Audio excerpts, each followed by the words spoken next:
Olá, meus queridos, minhas irmãs, meus irmãos. Eu quero nesse momento cumprimentar a todos vocês com a paz do Senhor.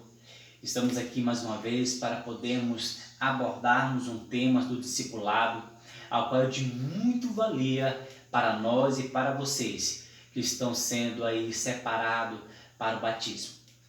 E o tema ao qual hoje iremos abordar é até na lição de número 3, que tem como tema muitíssimo interessante, que é falar sobre a salvação. E o título fala, Conhecendo a Salvação. Mas para que possamos entrar nesse tema, iremos fazer uma leitura que venha tratar sobre aquilo que iremos falar. A leitura aqui como referência está em Atos dos Apóstolos, capítulo de número 4, versículo de número 12, que nos fala da seguinte maneira: E em nenhum outro há salvação, porquanto também debaixo do céu nenhum outro nome há dado entre os homens, pelo que devamos ser salvos. Para podermos abordarmos esse tema de muitíssima avalia, de muitíssimo interessante para com a nossa vida, porque até então nós buscamos de forma contínua a salvação em Cristo. Mas para que você entenda, primeiramente a salvação ela é um ato de salvar.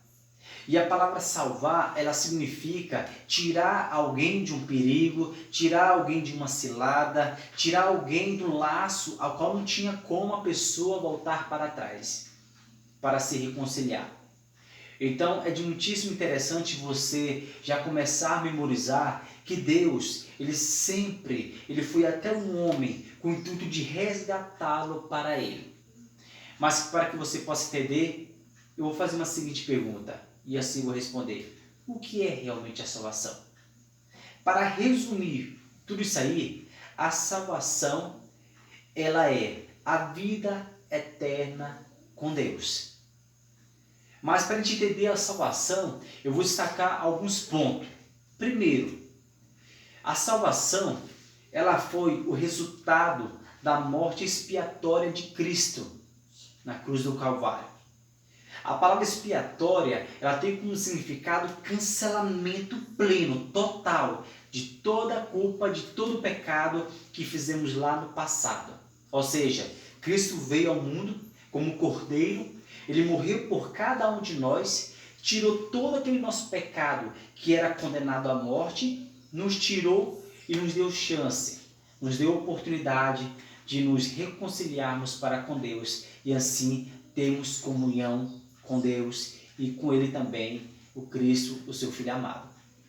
Então, para entendermos esse grande privilégio de estarmos hoje aqui, para falarmos sobre esse tema, esse tópico muitíssimo interessante, qual se trata de nós conhecermos o que Cristo realmente quer que nós façamos, o que Cristo realmente quer que nós trilhamos.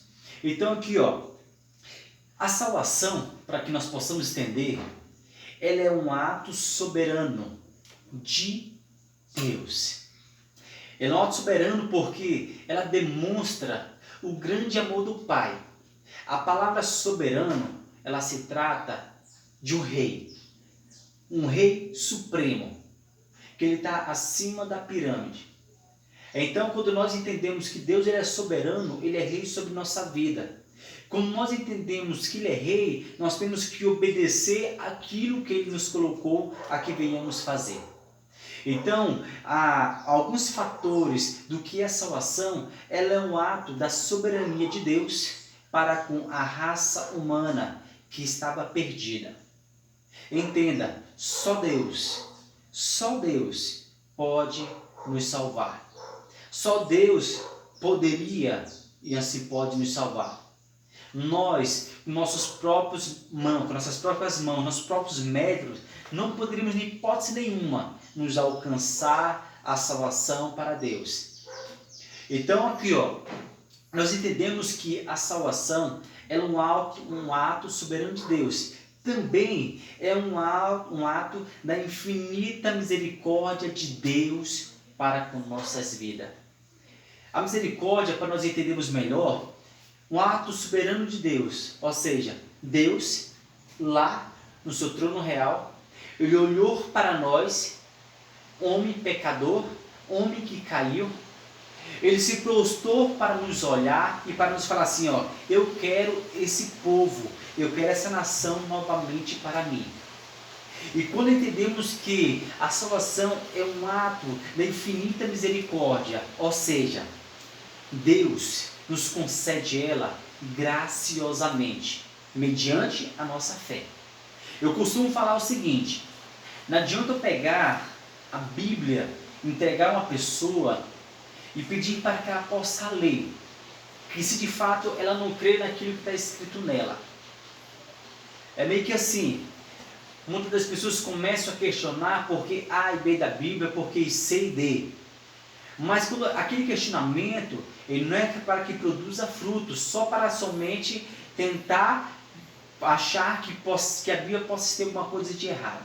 Entenda, a Bíblia Sagrada, a Bíblia por si, ela é um ato, ela foi escrita totalmente para apontar a Cristo, para apontar a salvação em Cristo, através dele, para com nossas vidas.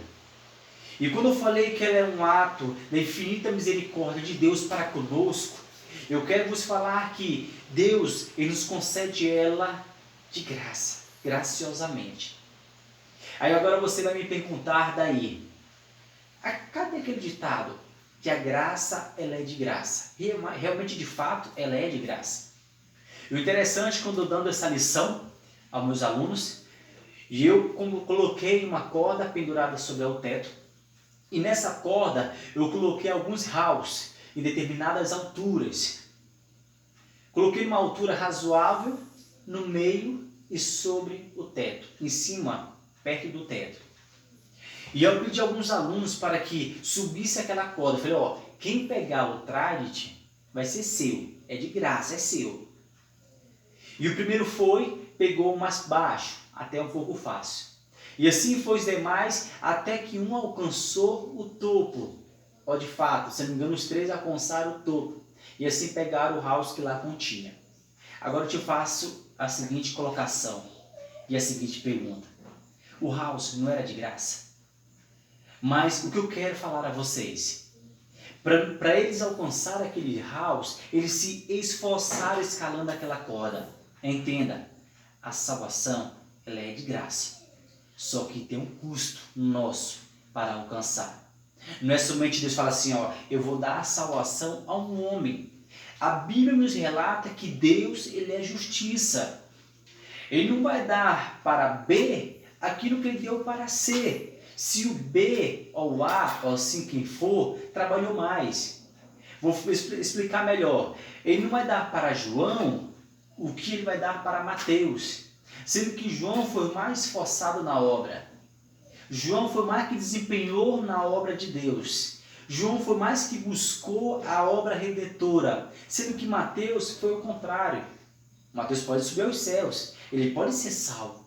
Só que o galardão de João, ele é bem maior do que Mateus, porque a Bíblia fala que Deus, ele é justiça.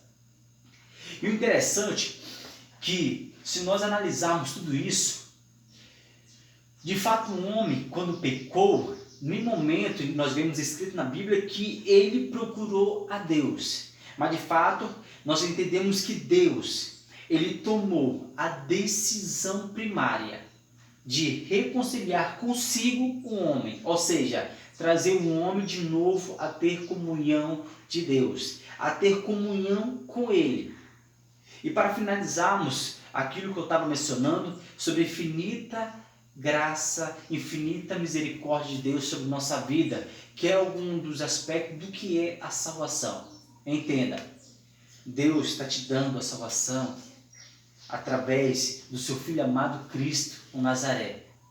Deus está te dando essa oportunidade de você sim, eu vou abraçar aquilo que Deus quer me dar, eu vou fazer a vontade dEle, eu vou entender o que é salvação na minha vida para que eu possa sim praticar aquilo que Ele me ordenar. Entenda, a salvação, ela é de graça, só que cabe a cada um de nós, eu e você, nos esforçarmos para sim alcançá-la. E o que eu quero aqui retratar com os irmãos, interessante, eu vou refrisar um texto ao qual eu quero enfatizar sobre esse tópico. Sobre nós buscarmos a Deus, sobre nós nos reconciliarmos com Deus.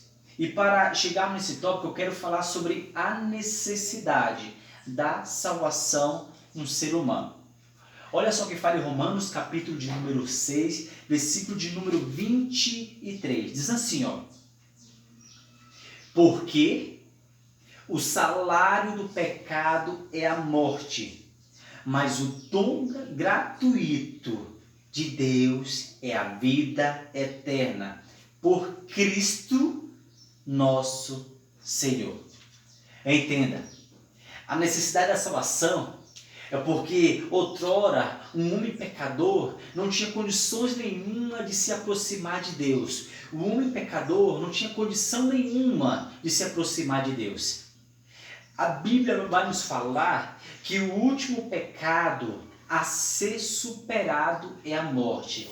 Ou seja, eu morto em Cristo, não tinha condições nenhuma de me aproximar de Deus. Eu morto em Cristo, eu, Antônio, se outrora não tivesse conhecido a Deus, eu não tinha condição nenhuma de falar: Pai, tem misericórdia de mim. Eu poderia até falar, mas Cristo, Ele veio para quebrar essa barreira, para separar o véu que nos separava da nossa comunhão com Deus. Hoje eu e você temos a liberdade de falar diretamente com o Pai.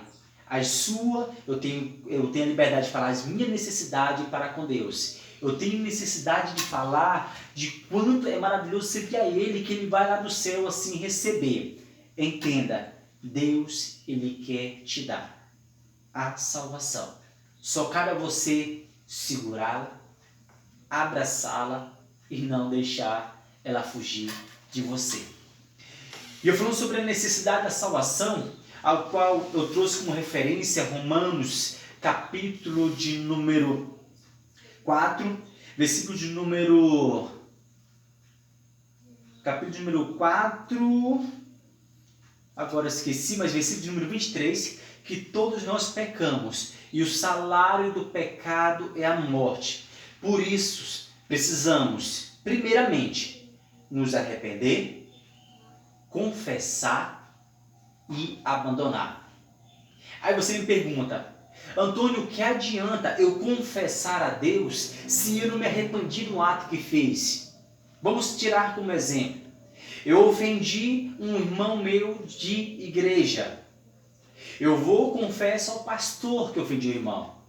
Mas eu confessando ao pastor, não nasceu um sentimento de arrependimento em meu coração. Ou eu me arrependo, mas eu não confesso. Então, para que você possa entender, pode até anotar aí. Para que você possa ter a salvação, é necessário você se arrepender dos seus atos, você confessar a Deus os seus atos e você abandonar. E para começarmos a entender tudo isso, eu quero aqui abordar com vocês muitos fatores. Mas para a gente entrar um pouco mais adiante, eu quero falar o seguinte: se existe salvação, por que existe? Para existir salvação, existiu alguma falha. Ou seja, se existe lei, existe alguma transgressão. Se existe uma ordenança, existe alguma coisa que pode fazer o contrário daquilo que foi mandado. É meio que assim. Se eu peço para alguém e falar assim: Antônio, Joãozinho, não faça isso, porque caso você faça, você pode se machucar e você vai desviolar uma ordenança minha. E se o Joãozinho faz aquilo, aí já vem a questão da lei. Ou seja, a lei ela veio para aqueles que pecam. A lei ela veio para aquele que transgride a palavra de Deus, os mandamentos que Deus tem em nossos corações.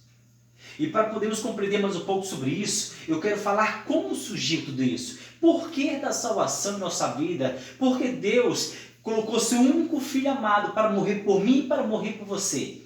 Primeiro entenda, como surgiu o pecado? Nós vemos lá em Gênesis, Deus cria o homem, coloca no jardim, para que um homem assim administre aquilo que Deus fez. E Deus Todo-Poderoso, ele só pediu uma coisa a um homem, para que ele pudesse assim fazer. Olha, você vai dar nome nisso. Ele fez algumas ordenanças, claro que sim. Ele determinou alguns a fazer para o homem. Mas ele falou assim, ó, eu só quero que você me obedeça. A Bíblia nos fala que Deus falou assim, ó, olha, de tudo você pode comer, de tudo você pode tocar, mas só não toque, só não coma da árvore do conhecimento do bem e do mal. Então Deus estava provando o homem para que ele o obedecesse. Então Deus estava provando o homem e dando capacidade ao homem de escolha.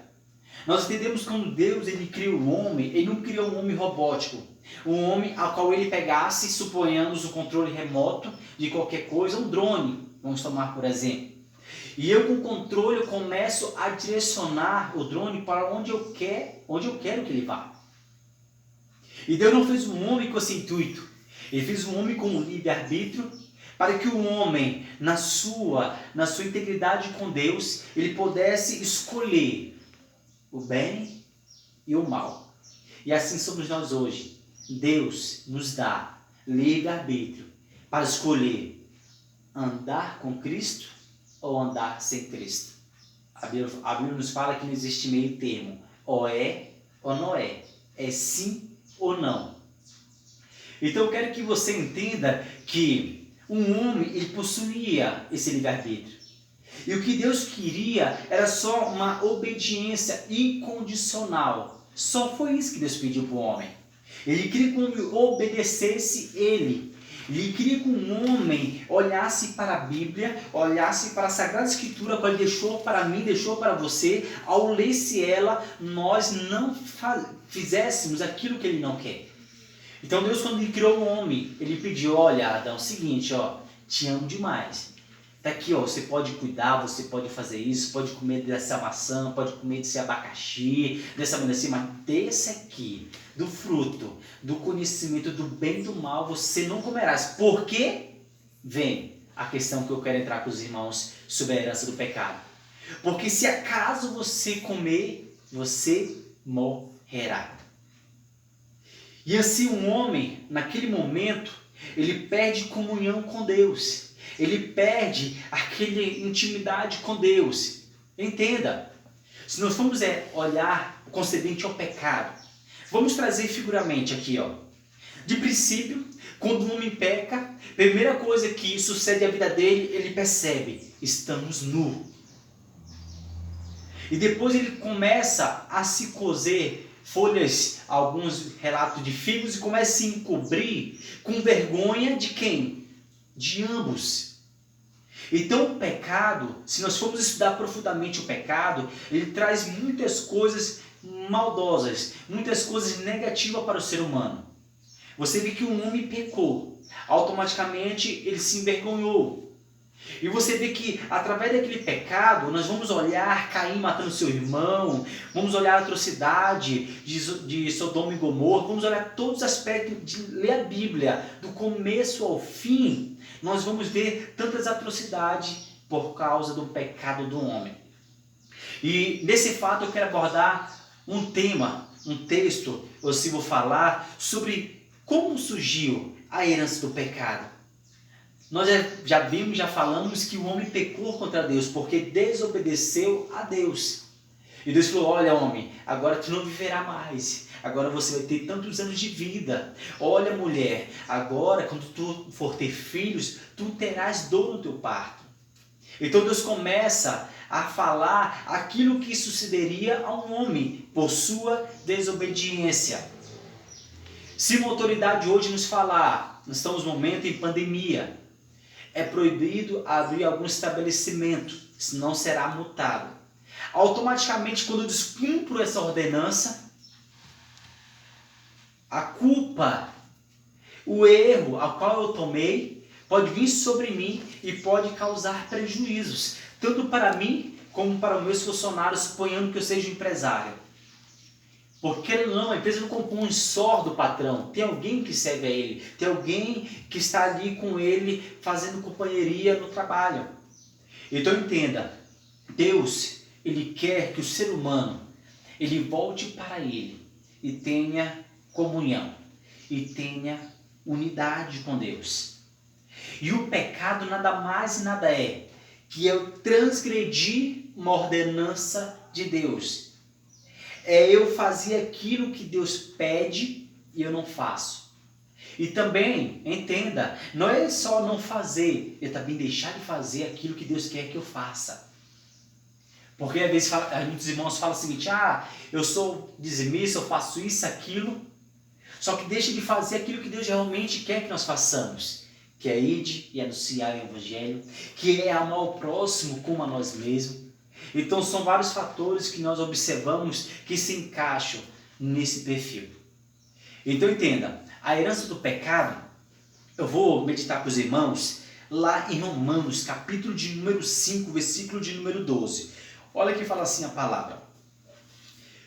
Pelo que? Porque por um homem entrou o pecado no mundo, Adão, e pelo pecado a morte. Assim também a morte passou a todos os homens.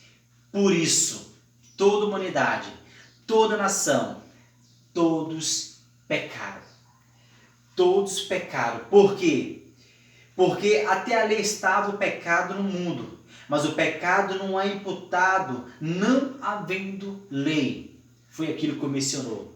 Se não houvesse o pecado, não tinha lei.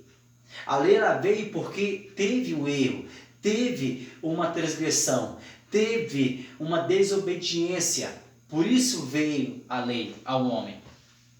E quando nós observamos isso e entendemos o quanto Deus ele quer nos resgatar, que Ele deixou toda essa orientação que aqui estamos passando para você resumidamente, de como conhecer, de como buscar a salvação para com Deus.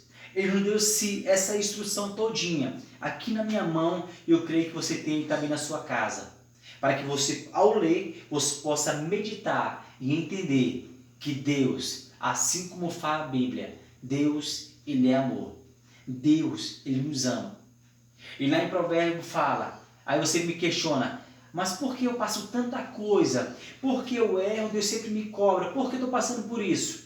A Bíblia nos fala também em Provérbios que Deus, Ele corrige aquele que ama. Assim como o pai vai corrigir o filho, para que o filho não trilhe por caminhos tortuosos, errados. Ele vai sim corrigir ele. De primeira instância ele não vai aceitar. Mas depois quando ele amadurecer, criar uma fase adulta, ou tiver os seus filhos, ele vai entender bem o que o meu pai falou. Todo esse vocabulário sai da nossa boca. Quando éramos jovens, queriam fazer as coisas mundanas. Depois que nós amadurecemos, nós entendemos que não é isso que eu queria fazer. Então assim, se eu namorei com 12 anos de idade, eu não vou querer que a minha filha, meu filho namore com essa idade. Então nós devemos olhar também como Deus quer que nós olhamos. Então entenda, a salvação, ela nos veio para que possamos nos ser resgatados para com Deus. Deus ele nos olha e nos chama para Ele, para que possamos nós subir aos céus e morar uma eternidade com Deus. E assim entendemos que todo pecado, como a morte, ela passou por toda a humanidade. Aí eu te faço uma pergunta, como escapar dessa condenação? Olha só, primeira coisa é aceitando a Cristo. Mas olha só que o Evangelho de João nos relata no capítulo 5, versículo 24. Olha só o que ele nos fala. Capítulo 5, versículo de número 24. Entenda. Na verdade, Cristo falando, na verdade vos digo, quem ouve a minha palavra e crê nela, quem crê nela, naquele que me enviou, tem a vida eterna e não entrará em condenação, mas passou da morte para a vida. A pergunta que eu fiz, como escapar da condenação? Quando nós ouvimos Deus falar conosco, quando nós deixamos o Espírito Santo fazer morada em nossa vida e nos mexer por dentro e fazer aquele rebuliço e tirar tudo que impede a nossa comunhão com Deus, nós começamos a ter um discernimento que, para não escapar dessa condenação, é eu aceitar a Cristo, eu levantar minhas mãos aos céus e falar que só Ele é dono da minha vida, que só Ele habita no meu coração, que diabo não tem oportunidade, diabo não tem lugar em nossa vida, mas sim o Espírito de Deus que habita em cada um de nós. E para que possamos concluir, eu quero falar alguns aspectos da salvação sobre nós. Alguns aspectos da salvação através de Cristo, nosso Senhor. A primeira que eu quero ressaltar a vocês é a justificação. Eu falei agora há pouco que um homem, quando sendo criado, Deus ordenou que ele não fizesse o que ele tinha ordenado, que era não comer do fruto do conhecimento do bem e do mal. E assim o homem faz aquilo que Deus pede para ele não fazer. Ou seja, um homem morto, ele não tinha como se justificar para Deus. Lembra que eu falei? Que o pecado a ser superado é a morte.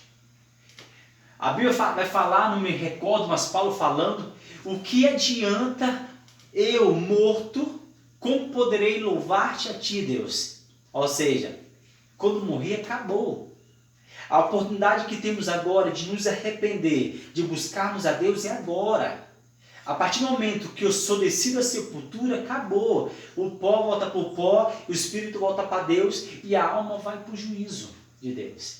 Então entenda, a oportunidade que você tem de buscar essa salvação tão maravilhosa em nossas vidas é agora, não é amanhã. É em constância. Por isso que o título fala, conhecendo a salvação. Não é conhece, é conhecendo. É uma constância. Conhecendo a salvação. Assim como muito nós temos ouvido, buscareis e conhecereis a verdade através de Cristo. E a Bíblia fala que sem a santificação ninguém verá Deus. Ou seja, é uma constância. Deus não quer que nós só lemos a Bíblia hoje, abre aqui e li a Bíblia e fechei e acabou. Ele quer que sejamos constantes na leitura. Ele não quer que chegue na minha casa, eu tenho só comunhão com a minha esposa, com meus filhos só hoje. Ele quer que até a volta dele nós tenhamos essa comunhão. Deus não quer que eu chegue na igreja e tenha comunhão com os irmãos só quando tem culto. Ele quer que nesse momento que ninguém tem culto, tenhamos comunhão. Aí você me pergunta, como eu vou ter comunhão com o irmão se eu não posso ter contato com ele? Hoje existe muito meio de comunicação que você pode dar um bom dia, uma paz do Senhor, um Deus te abençoe. Você pode abençoar o teu irmão com uma oração, com uma palavra. Mas eu quero aqui abordar alguns aspectos da salvação, ao qual eu falei a justificação. O homem não tinha possibilidade nenhuma, porque ele estava morto, para se justificar perante Deus. Se você for ler o Antigo Testamento, o homem quando ele pecava, ele levava um cordeiro, ele levava um animal, ele levava algum tipo de ser irracional para Deus, um animal, qualquer animal que levava, ou ave, para que Deus pudesse perdoar seus pecados. Só que aquilo se tornou tão repetidamente, que Deus começou a olhar para aqui e falou, não dou conta mais disso. Um exemplo, fulano A pecou hoje. Ele chegou a sua esposa, ele leva o sacrifício ali ao sacerdote, ele sacrifica, ele recebe o perdão e volta para casa. O irmão A novamente xingou as esposas e os filhos. Ele pega outro animal, leva ao sacerdote, ele sacrifica, ele é perdoado e voltado para casa. Só que o A continuou fazendo as mesmas coisas. Então Deus estava vendo que a raça humana estava querendo como Jacó barganhar com Deus. Eu vou pecar, eu vou comprar o melhor animal, vou separar o melhor animal, dou para Deus, acabou. Só que não é assim que funciona. Por isso que a Bíblia nos fala que Cristo ele é um cordeiro, unigênito do Pai, ele é um cordeiro sem mácula, sem defeito, que foi morto por mim e por você, para que possamos o quê? Ter a plena comunhão com Deus e a alcançarmos o tema ao qual está sendo abordado, que é a salvação. Então, se nós observarmos o termo ilustrado aqui, eu falando da justificação, tenta olhar para comigo. Justificação. O que é que lembra a justificação? Se você for observar, a justiça, ela lembra o quê? Uma sala, um tribunal, vou falar assim melhor. E lá no tribunal tem um juiz. E ali tem um réu. E tem o advogado que está ali para advogar, para interceder pelo réu. Cristo é o nosso advogado. Vemos que Deus, na sua soberania, Ele sempre está disposto a nos ouvir, sempre está disposto a ouvir aquilo que eu e você quer falar para Ele. Por isso que somos justificados através do quê? Da morte expiatória de Jesus Cristo, ou seja, da morte, do cancelamento, do pecado da morte para a vida, assim como eu li. Porque outrora, sem isso, eu estava morto. Eu morria, não tinha nem como, possibilidade nenhuma, eu ir morar com Deus. Mas através de Cristo, morto por mim e por você, temos hoje a oportunidade de nos redimirmos a Deus e assim alcançar a salvação. E outro tema que eu quero abordar sobre alguns aspectos é a regeneração. A regeneração nada mais que é a mudança. A regeneração, ela é a mudança, o restabelecimento do que estava destruído. Ou seja, essa caneta, ela foi quebrada. E eu vou pegar essa caneta, suponhamos que ela tenha como soldar, eu vou voltar essa caneta para o lugar e vou começar a soldar a ela. Ou seja, está vendo a minha Bíblia?